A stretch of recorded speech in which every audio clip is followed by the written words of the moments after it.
As far as I know, I'm scheduled to go first, so I'm just going to do it. Let's see here. So,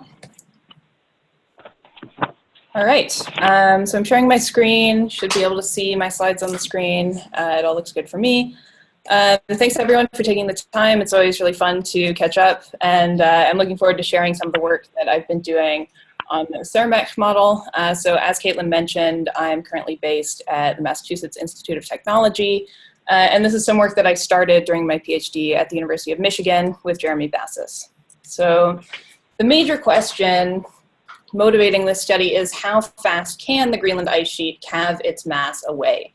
So as we know, there are processes of mass loss that are based in precipitation and phase change, so surface mass balance, and then also processes of mass loss associated with fracture and dynamic readjustment of flow upstream. So observations tell us that mass loss from the Greenland ice sheet has been strong and accelerating for the first part of this century, and is equivalent to about 1 millimeter of sea level rise per year from both dynamic and surface mass balance sources. So you can see in this image that both dynamic and surface mass balance loss appear to be increasing surface mass balance somewhat more quickly, but we would like to know how much this mass loss can increase over the course of this century. So we have some really good ice sheet models that can help us investigate what's possible for the Greenland ice sheet. So we have the community ice sheet model. I've shown a plot from that on the left, and the parallel ice sheet model on the right, which are able to perturb some ice fronts and extrapolate those changes across the ice sheet. It's still challenging, even with the ice sheet models that we have today, to capture calving at outlet glaciers. So in the case of the community ice sheet model, and I apologize, it's probably not the most updated work they have from 2011, they were able to perturb 3 of the largest outlets, which is Jakobshavn, Kangerlussuaq, and Helheim, and extrapolate those changes across the ice sheet, but that doesn't capture the dynamics of smaller outlet glaciers. And then in the case of the parallel ice sheet model, with very high resolution of about 500 meters across the entire ice sheet, they're able to capture the dynamics of 30 of Greenland's outlet glaciers, which is quite impressive and requires high computational expense as well. So just to illustrate the problem at hand, I'll show a satellite image of one outlet of the Greenland ice sheet. So this is the Jungersund Glacier in northern Greenland, and the scale bars on this image are typical ice sheet model resolution of about 5 kilometers, and then high resolution of 500 meters, that smaller scale bar.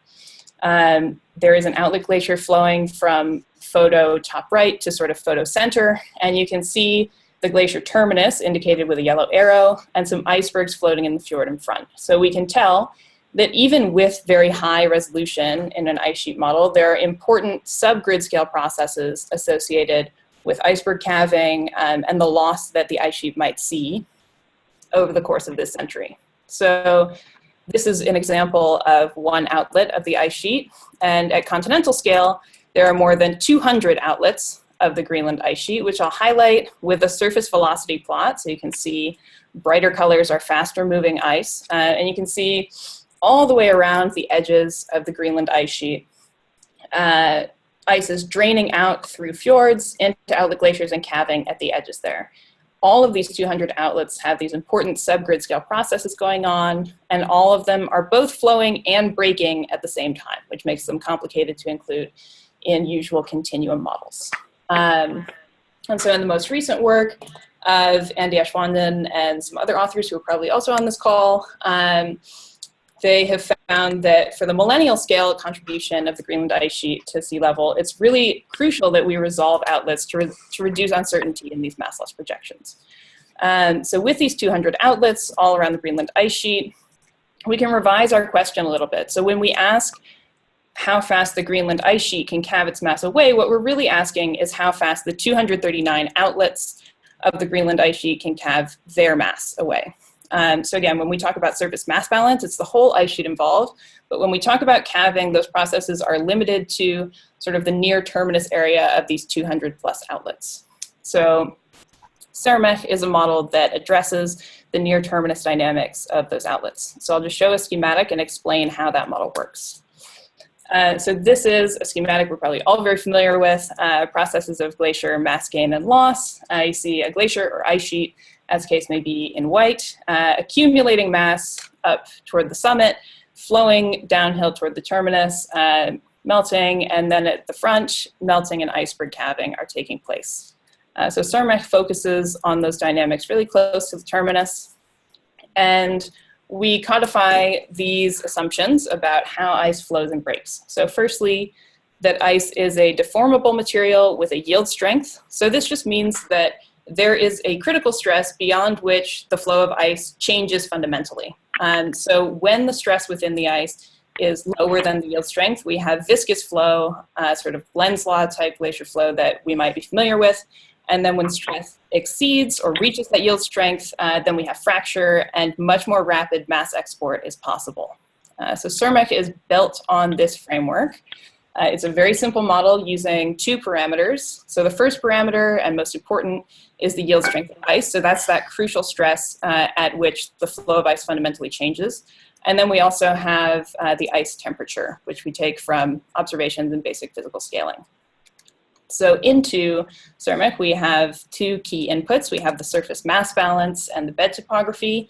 In what I'll show here, we're going to be using surface mass balance for the Greenland Ice Sheet from the Hiram 5 model. So I'm not sure if those folks are here, but if they are, thank you. It's wonderful. And bed topography from Bed Machine 3. So we use those to input into SERMeQ to tell it about the geography, the geometry of the outlet glaciers and what's going on with the climate. And then SERMeQ will return to us profiles of these glaciers as they lose mass to fracture and yielding. So we get a glacier profile and the dynamic ice flux to the ocean. I think that this is best illustrated with an animation of SERMeQ running. So this is an example from Alaska. You'll see Columbia Glacier in gray, retreating, and its contribution to sea level increasing cumulatively from about 1980 going until 2020. Those solid lines that appear on the top are observations. We do a pretty good job capturing that. I won't talk too much about this, but that work is published if you're interested. So this is just an example of how SERMeQ adjusts profiles according to calving at the terminus. And you can see that it's not only chunks of ice at the front that break off, but also readjustment upstream as the stress balance across the terminus changes. So we're seeing calving ice breaking off, but also dynamic drawdown within this model. Okay, so we're gonna apply this to the Greenland Ice Sheet, which is drained by networks of outlet glaciers, as I explained previously. So for each outlet glacier, we identify a network of flow lines on which we're going to apply this model by tracing and filtering surface velocity. And these flow lines have width. So we cover a catchment area in several flow lines. We're simulating these profiles along each flow line, allowing us to capture the interaction of tributary glaciers that are interacting and contributing their own mass loss as the glacier retreats upstream. The example at left is a satellite image of Kongerlussuaq, one of those big outlets in East Greenland, and we find 4 tributaries that we simulate with SERMeQ. Okay, so of the 239 Greenland Ice Sheet outlets that are listed in the measures terminus position dataset, thus far we've managed to validate SERMeQ on 155 of them. And so validation, what does that mean? That means that the data is sufficient and our simulations are sufficient that we can confirm a grounded terminus. So we simulate only calving from grounded outlets, not Peterman, for those of you who are into Peterman dynamics. We have sufficient data to construct a flow line network for the catchment at hand, and the data is sufficient that we can compare our simulated terminus position change with observations. So on those outlets that we're able to compare with observations, SERMeQ does a pretty good job. It tends to overestimate retreat, although not by much. So this is a smooth histogram of the distribution of total terminus position change in the early part of the 2000s, from measures in green and from SERMeQ in purple. We've just submitted a manuscript about that. Happy to chat more about this validation offline. But the key take-home message is that SERMeQ tends to overestimate retreat, and so it's useful as an upper bound on how much the Greenland Ice Sheet can lose to calving. So it will retreat faster than any other estimate of frontal ablation. So with this model in hand that does a pretty good job representing the dynamics of outlets of the Greenland ice sheet, we can ask how much Greenland outlets can calve away in this century. So what I showed you previously was the matchup between Greenland outlets simulated in the early part of the century versus the observational record, and now I'm going to show some projections toward the end of this century. And so with SERMeQ applied to those big outlets that previous models had been able to simulate, we can see that even with no further warming, so with today's climate applied until the end of the century, the big outlets remain big contributors to sea level rise. So this is forward projections of SERMeQ Kutjaluk, Jakobshavn-Isbrae, Helheim, and Kangerlussuaq, also co-booked there, making a cameo. And the contribution to sea level from these big outlets reaches about 25 millimeters sea level equivalent by the end of the century. And this, again, is even with no further warming. So this is a dynamic contribution to sea level from these big outlets to the end of the century. So we can compare this with previous estimates of sea level contribution from these glaciers. For example, Faiza-Nick et al. In 2013 estimated about 15 millimeters of dynamic contribution to sea level. So we can see that SERMeQ is estimating a higher contribution, and that is in line with our effort to find an upper bound on the contribution from Greenland outlets to sea level rise. Okay, so these are the big outlets, and I previously mentioned that it is concerning that the models that we have right now, ice sheet models that we have right now, are not able to resolve smaller outlets. So what can we say based on these big outlets about those hundreds of smaller outlets all the way around the ice sheet?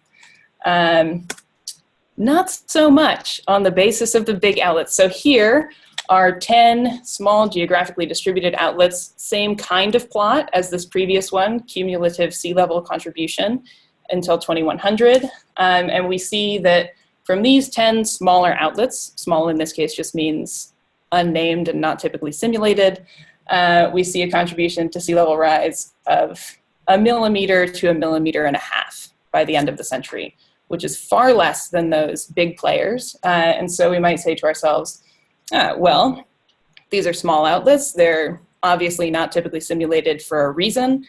So let's just ignore those, or let's apply some kind of linear scaling from these big outlets to cover the entire ice sheet. However, these are only 10 of those 200 outlets around the ice sheet, and these are 10 geographically distributed outlets. If we consider another set of outlets, here's the sea level equivalent from 5 small West Coast outlets, we see a contribution to sea level that is pretty comparable to those 4 large outlets. And this was a surprising result for me. So this indicates to me that there's substantial local variability in contribution to sea level rise from small outlet glaciers that are not typically simulated. And so it's not clear that we can simply extrapolate linearly the calving loss from big outlets to account for the calving loss from all of the smaller outlets of the Greenland ice sheet. So to summarize, we have the numerical model SERMeQ, which looks directly at outlets to capture calving loss from the Greenland ice sheet. As I mentioned, surface mass balance is important over the entire ice sheet, whereas calving is important really only at the margins, and so SERMeQ focuses on those areas. With this model, we see pronounced local variability in 21st century retreat and contribution to sea level rise. That was a comparison of smaller outlets that I showed. And finally, SERMeQ is a tool that I hope other people will use. The code is online, and I think basically ready for other people to use it. So I hope you will access it on GitHub, email me, or tweet at me. Happy to discuss anyone's questions after Chris's talk, I think, or offline. Thanks so much for your attention. Awesome. Well, thanks so much, Liz. That was fantastic. We'll switch it over to Chris if he wants to get the screen sharing going, and everybody in the meantime can collate all their questions and let it sink in.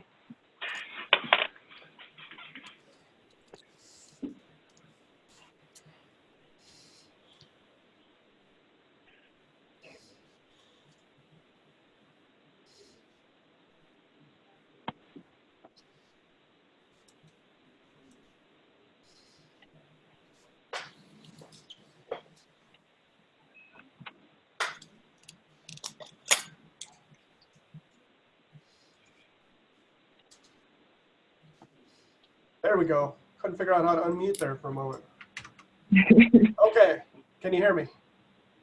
Yes. Okay, and you see my screen, hopefully.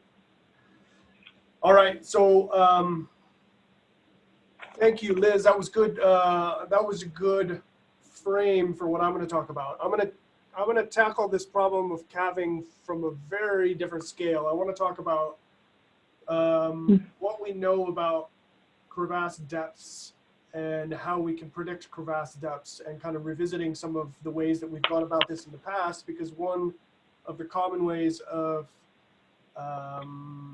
implementing calving laws in numerical models is by using predictions of crevasse depth. So one common way of looking at iceberg calving is by thinking about some sensible threshold crevasse depth at which point we expect icebergs to calve. And one such threshold, for example, is estimating that when a crevasse is deep enough that it reaches sea level, then we would expect water to infiltrate and get hydrofracturing the rest of the way through the glacier and calving. Alternately, we could estimate calving when we get surface crevasses meeting any basal crevasses, and then isolating an iceberg. So these are common kind of ways of approaching the calving problem, and therefore we want to have good estimates of predicting crevasse depths. So I'm going to focus in on kind of individual crevasse scale mechanics and talk about how I think we can hopefully do better at estimating or calculating crevasse depths. So here, if we look at a schematic kind of cross section of a single crevasse, we need to take into account a couple of things to be able to try to calculate the depth of such a crevasse. So we'll have dynamic stresses from the dynamics of the glacier or the ice sheet. Those will be counterbalanced by overburden pressure, so just the closing pressure from the weight of the ice above. So there'll be compressive stresses acting against any dynamic stresses to open a crevasse. And then if there is any water in a crevasse, that water pressure pushes against the crevasse walls and can contribute to hydrofracturing. So we need to sort of add up these different stress contributions and figure out the conditions under which a crevasse will grow. And to think about how deep a crevasse will grow, we need to think about why does a crevasse or a crack in general stop when it stops.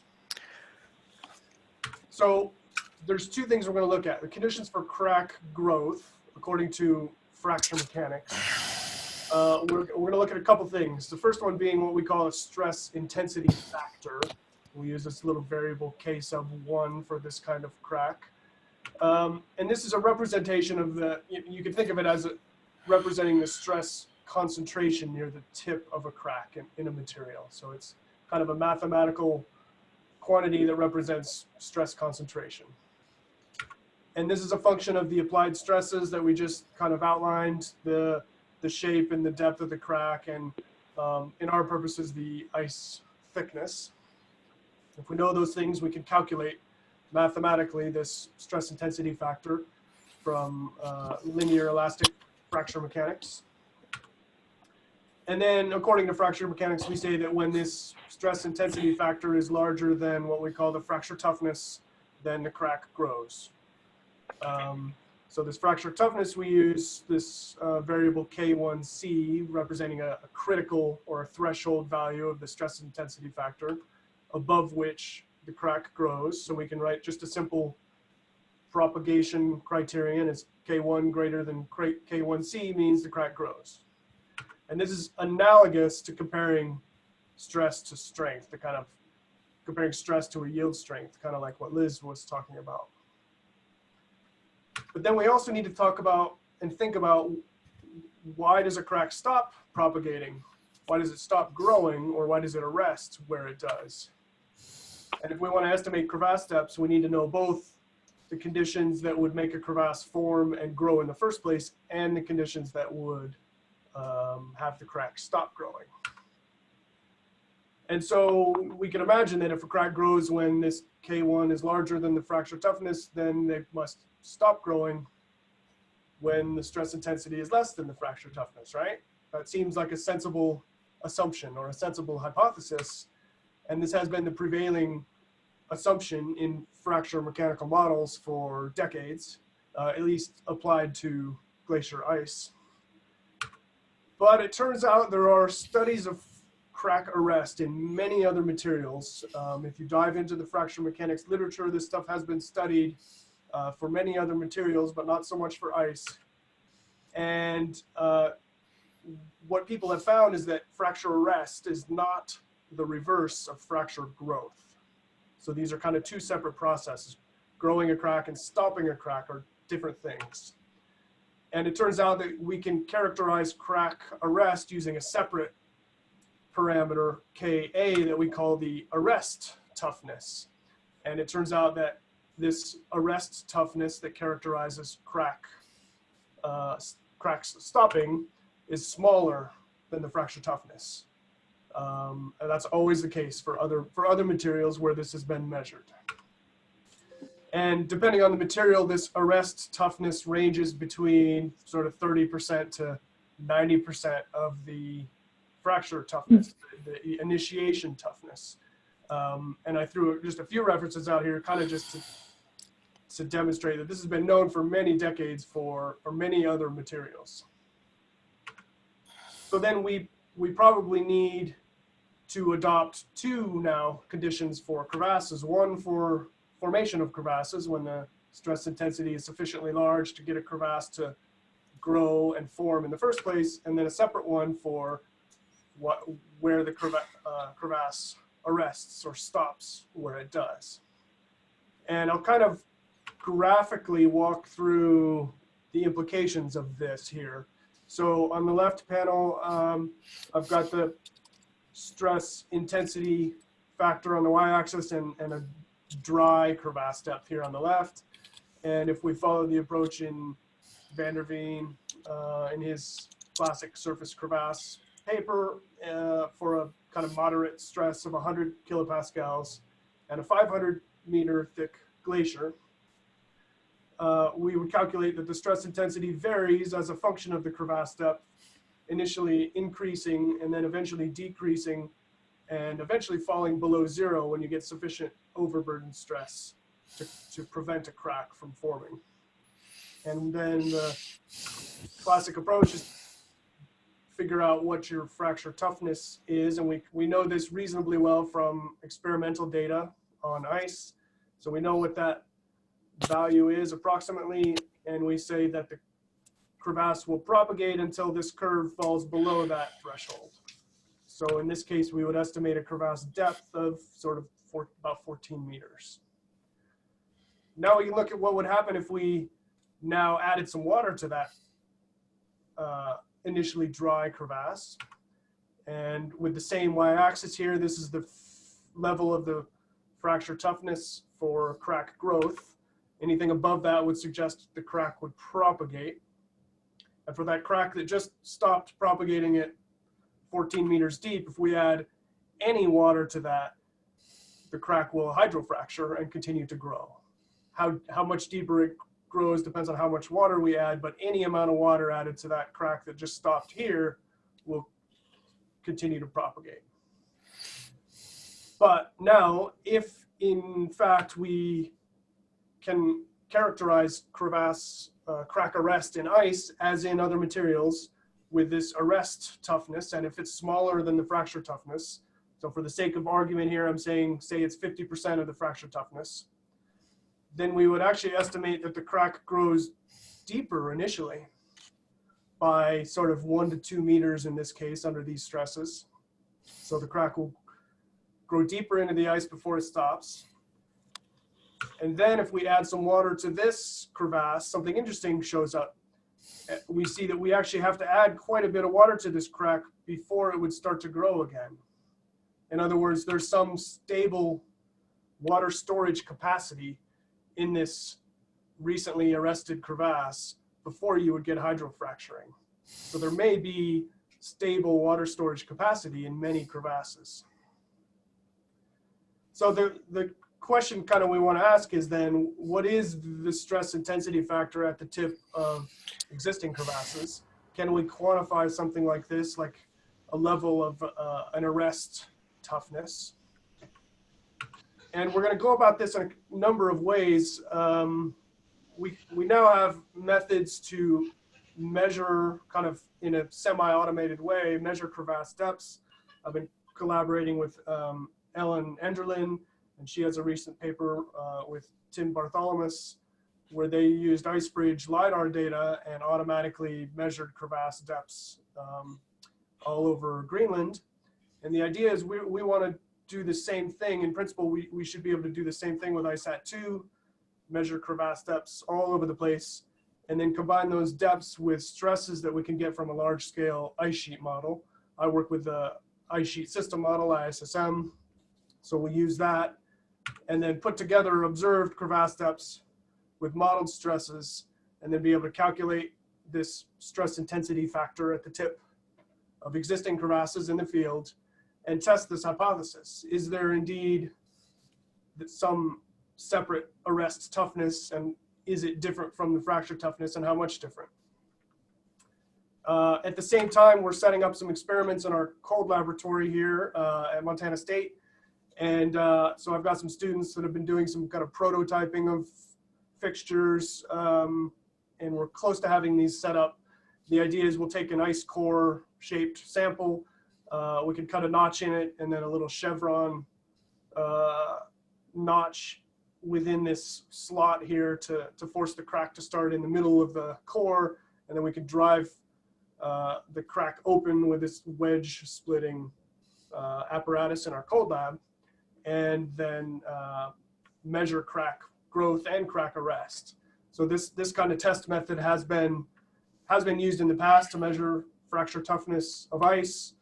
There was a lot of data from Rist et al. In the early 2000s, starting in the late 90s. And typically in these kinds of experiments, we focus on the peaks in these load displacement diagrams, because those indicate where we get crack propagation, crack growth. But if we focus on the valleys, we can actually characterize where the cracks actually stop as well. So we want to focus on the peaks and the valleys in our experimental data. So we'll go about this problem both experimentally here and using sort of large-scale observations and large-scale modeling. So kind of to summarize then, crack growth and crack arrest are two different processes, so we need to treat them differently. That means we're going to most likely need a separate parameter characterizing crack arrest that'll be different from the fracture toughness that we already pretty well know for ice. Implications for this means that theoretically we'll predict slightly deeper crevasses, and that's going to be important if we're using crevasse depths in any calving laws and numerical models. And also, interestingly, there may be substantial water storage capacity in crevasses in glaciers and ice sheets if they're arresting at lower levels of this stress intensity. And we hope that we can sort of quantify or put some bound on that, which may be important as we have increasing surface melting in the Arctic. So I hope you wrapped your heads around that, but I'd be happy to clarify or answer any questions, and I appreciate the opportunity.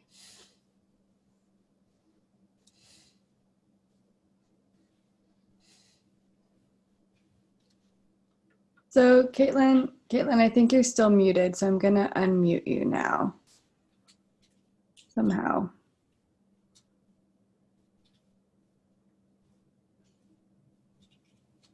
Hey, while you do this, Chris, this is a really nice idea. Can people hear me? Yes. I wanted to make one comment regarding transition. So I really like the modeling work, as you actually know, because I've been talking to Chris quite a bit. One thing with going from Operation IceBridge LiDAR to IceSat-2 is that the standard IceSat-2 product does not have the capacity to even detect crevasses. And so to help this out, we have the density dimension algorithm, which actually does detect crevasses. And we can actually show already from work in Svalbard that you can distinguish dry and wet crevasses. So I'd be happy to contribute this whenever all this takes off. or right away or soon. We need that.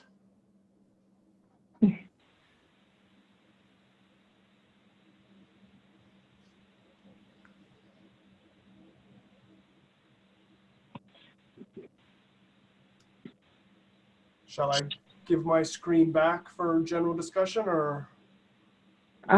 Sure. Can you guys hear me now? Yes, Yes. Awesome. Thanks, Bill. That was Billy, wasn't it? on the yes. Yeah. Hi.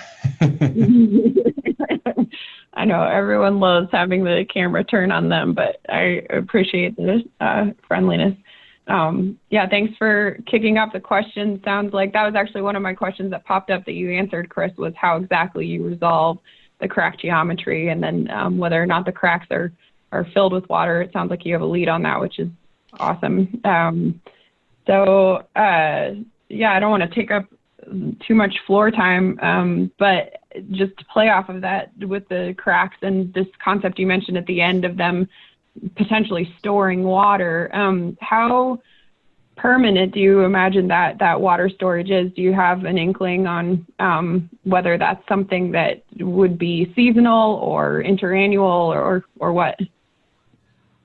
It's a good question. I mean, in the field, if you go out to look at crevasses in the melt season, I mean, water's pretty efficient at finding its way through and out of crevasses and finding ways to get down deeper into the ice. So it's really it's a hard question to answer, and the fracture problem is much more complicated because it's really a viscoelastic problem, and we're still using, in my case, what I showed here was purely linear elastic type fracture mechanics, which isn't going to be the full picture. So we need viscoelastic models and more work to figure out the kind of seasonality of some of this crack propagation stuff. Right. But that's an interesting concept that I at least hadn't really thought of in terms of thinking about the fate and transport of water on the ice sheet. I know I don't want to call people out too much here, but Kristen, are you there still? I'm here, yeah. I actually unmuted myself as, I don't know, I want to ask the next question. Yeah, this 1 to 2 meters of automatic water storage, or whatever you might call it. I sort of have long puzzled about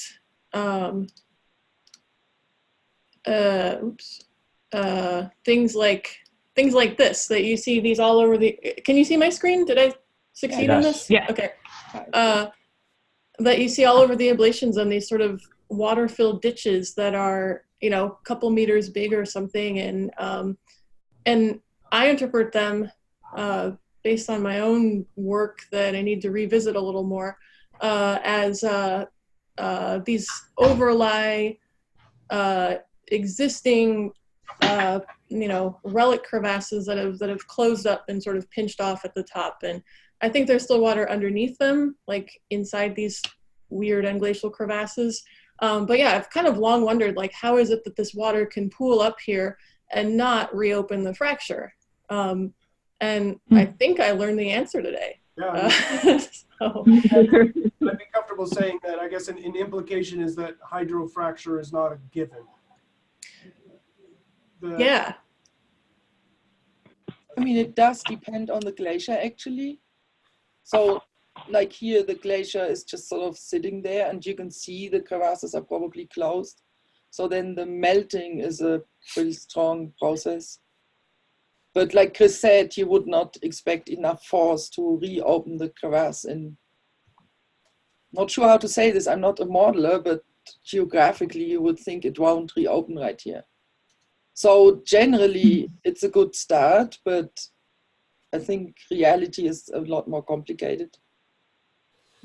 Your plot with the Van der Veen K1C curves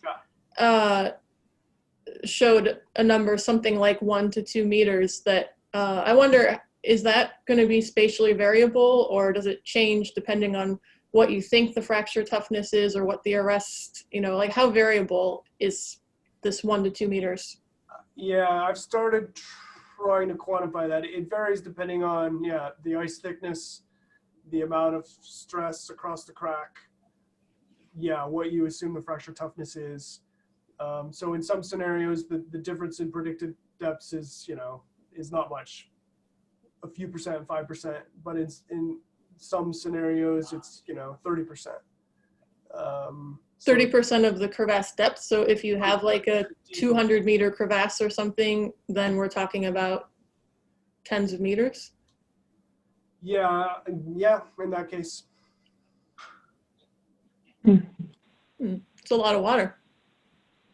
Yeah.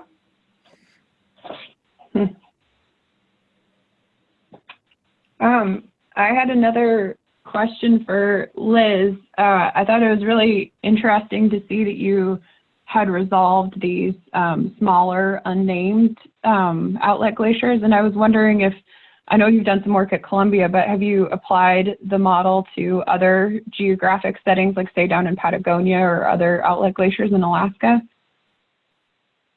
So that's a really good question. I have data that is sufficient to apply this to all of the outlet glaciers in Alaska. So yeah, we've looked at some other Alaska outlet glaciers, Chenega, Hubbard. I was pleased we were able to get Hubbard to advance like it is observed to do. I have not looked at Patagonia or Svalbard, mostly just a time and data thing. So I'm kind of focusing on Greenland right now, but as I mentioned, the code is publicly available. So I would be super happy for anyone else to do that, or to, you know, send me data and suggest problems that we could look at. That would be really cool. And then go ahead. No, go ahead. And to ask Liz, which was this glacier with the picture in the beginning of your talk? You mean like the very beginning, the first title slide? Not the title slide, the one you had two glacier branches sort of merge, and you said you did the study starting with that glacier. I didn't catch the name. It's something like slide 5 or 6 or whatever, I don't know. Okay. The yellow box, right? Yeah. Yellow box. Oh, yes. Okay. This is the Jungersen Glacier in northern Greenland. Okay. Yeah.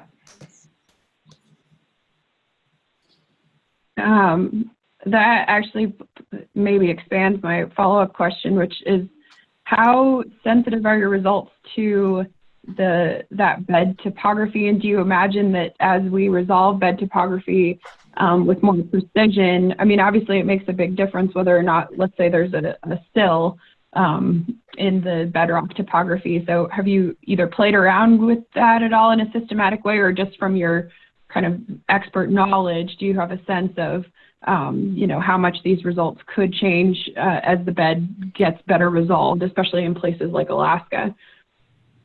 Yeah, for sure. The bed topography is really king, which is totally unsurprising for a flowline model like this. Basically, everyone who runs a model like this finds this. Yeah, bed topography, very important. Even something that looks like a relatively small sill upstream in a retrograde bed can make a big difference, and it lets the glacier hang out there for a couple of years.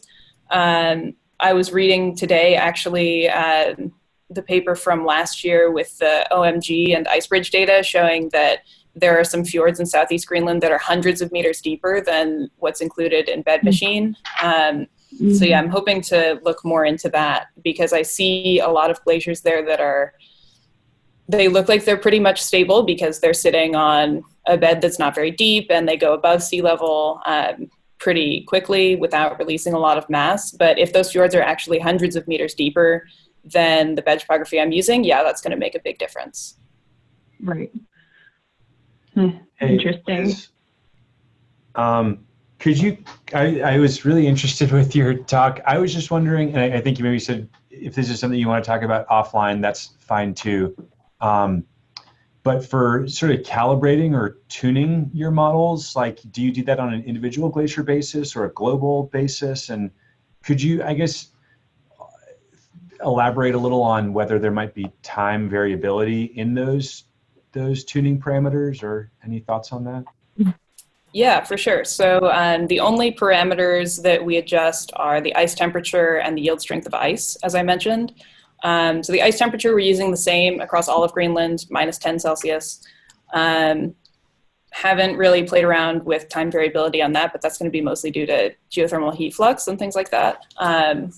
I think more interesting is variability in the yield strength, especially because in this model that I'm using, we can talk offline about why, but using an effective pressure condition where there can be yielding based on like water at the bed and overburden pressure.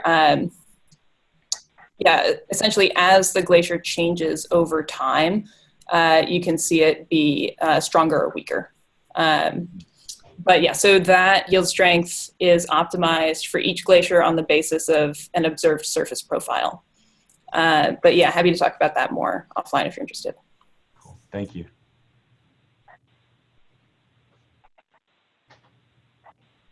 Hi Liz, Jessica here. I had a quick question. So you said you were able to validate something like 150, I think, of the outlet glaciers around Greenland. What would be sort of the primary information that you would need to go ahead and validate some of those other ones? I'm just thinking about some of the groups that are working on things like, you know, automated terminus detection and stuff like that. Like, is that the kind of information you need to validate those other areas? That's basically what we need. So we need a surface velocity map that doesn't have any holes, which I've been able to construct for most places, although in some cases there are little outlets whose observed termini are off the side of the surface velocity map for all the years that we try, so that's a problem. Validating in terms of observed terminus length change versus simulated length change, yeah, new observations of terminus position year by year would be really helpful. And for best results, a single observation of ice thickness goes really a long way. So like, anyone who's doing radar, please keep doing the radar. Awesome, thank you. It looks like we have a question from Jack. Jack, do you have audio? Jack Dibb for Liz? You can also enter it in the chat if your audio is not working.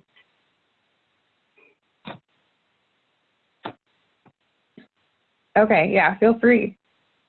Yeah.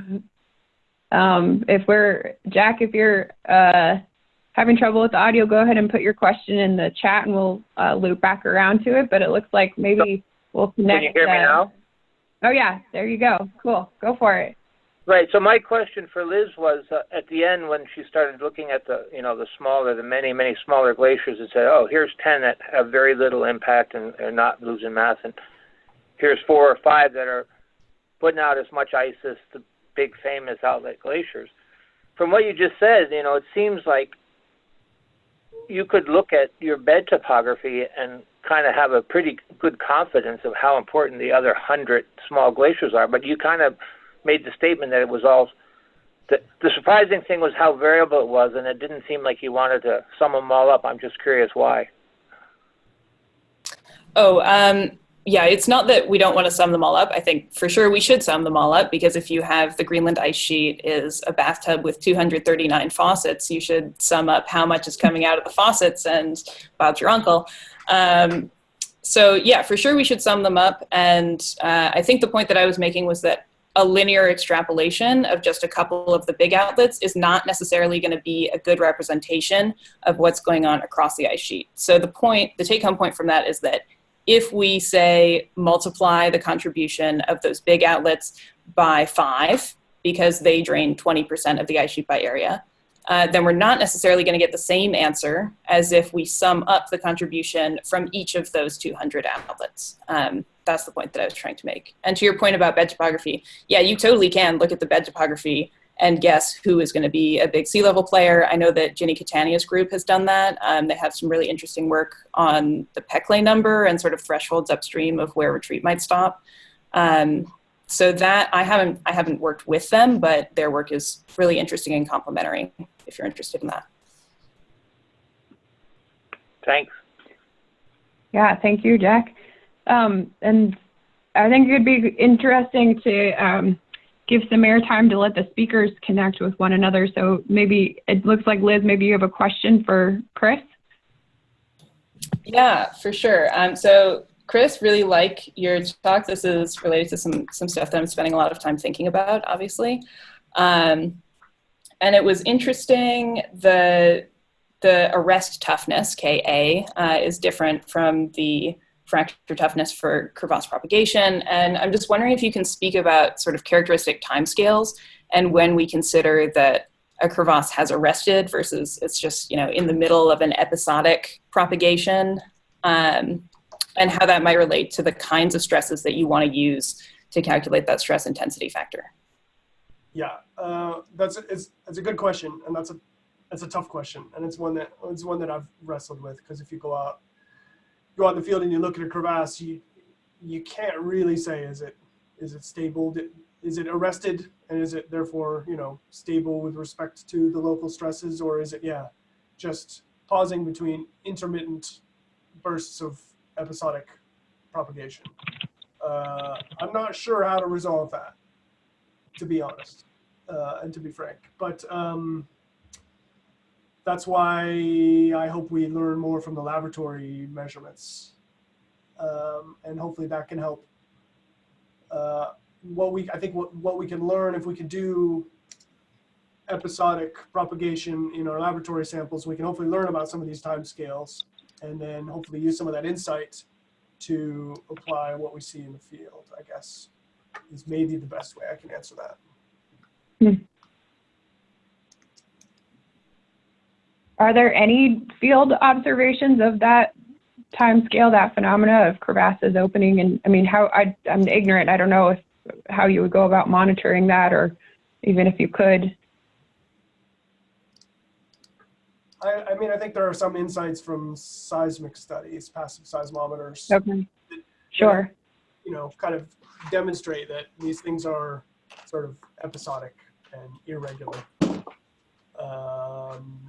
That more observations like that might be able to pin down some time scales and spatial scales of how much deeper do crevasses get in these little bursts, and how are they distributed and why. And I'm working on designing some field studies to try to address some of this, but we're not. Sure. Yeah.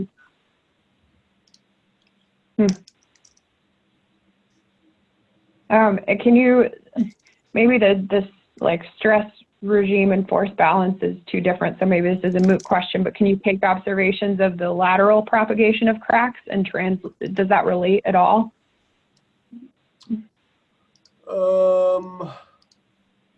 Probably not, right? Because they're not at the bottom. Hard to say. I mean, if you can go out into places where you can see crevasses that are first forming, and you can see these little baby crevasses. I used to do this when I was living in Svalbard. I was trying to study some of this stuff by going out to these tidewater glaciers, and you can find areas where crevasses are first forming, and you can kind of track these little baby 10-centimeter crevasses until they're a meter deep and watch them grow across the glacier. So there's some link between lateral propagation and depth. Right. Relationship, yeah. Tricky problems. I'd say that depth is not necessarily related to the width of the crevasse, because there are relatively deep, narrow crevasses, and there are also regimes where wide crevasses form.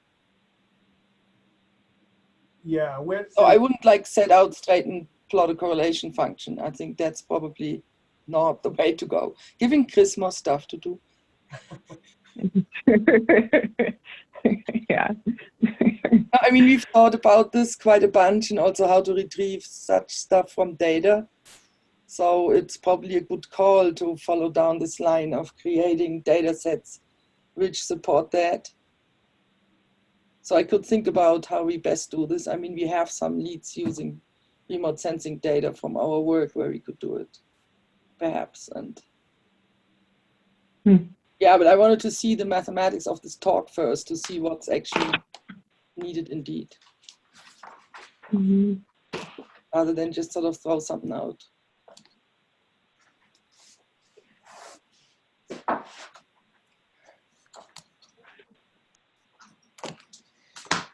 We've got about 4 more minutes till the top of the hour. Is there anybody we haven't heard from who's, yeah, there's a good one from Liz, unless anybody else wants to speak up.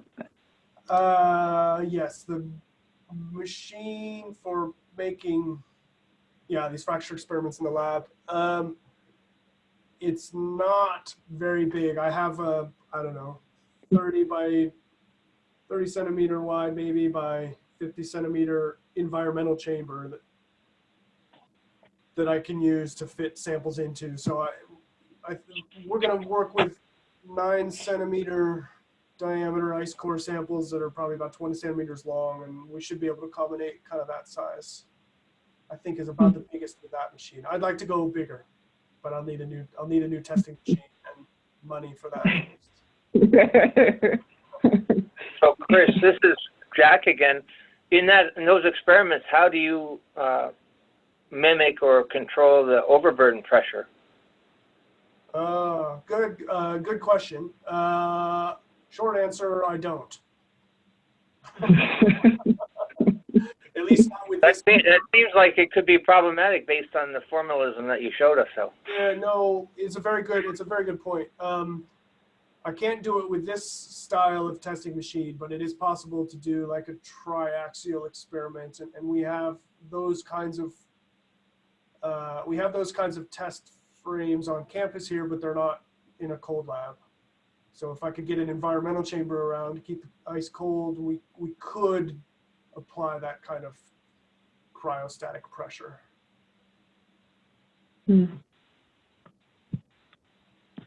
Next steps. All right, well, by my watch, it's 11:58 Mountain Time, so I'm gonna get everybody out of here on time, but I was thinking we need to have like some sort of round of applause webinar style, but sincere thanks to both Liz and Chris for putting together some fantastic talks.